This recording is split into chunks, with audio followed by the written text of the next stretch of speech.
د انګریزي یو لفظ دا سوري دا چې کله یو انسان په جګړې کې استعمال کړي نو جګړه ختمه شي او چې کله یې په هسپتال کې یو ډاکټر استعمال کړي نو انسان ختم شي. دما د ګله په شان ګلابه وروره په سترګو ړوند یوه فقیر په ساین بورډ باندې دا جمله ولیکله چې زه په دواړو سترګو ړوند یم د ما سره مدد وکړو.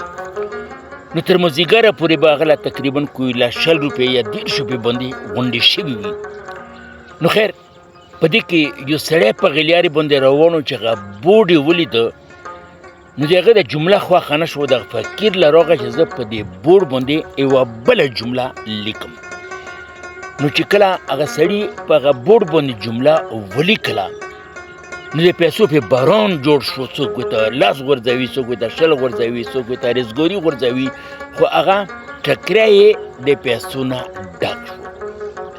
خیر سبا یې من دغسې وکړو نو بیا سبا چې بیا دغه سړی څه ټیم تېرېده نو د فقیر هغه سړی د خپو د پلونو نو د اواز نه وپېژانده.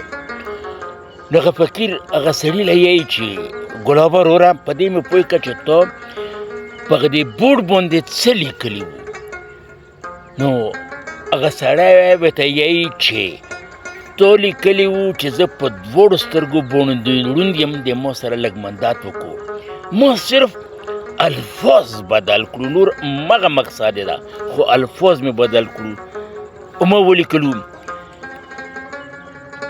چې د تاسو په باجې سره د دنیا ډېره ښکلې ده خو افسوس چې زه یې نشم کتی. نو ګلالو وروڼو الفاظ چې ښه وي نو زړونه ګټي او چې غلط وي نو زړونه بویوي. د خپل ځان خپل ساتو. ډېره ډېره مهرباني.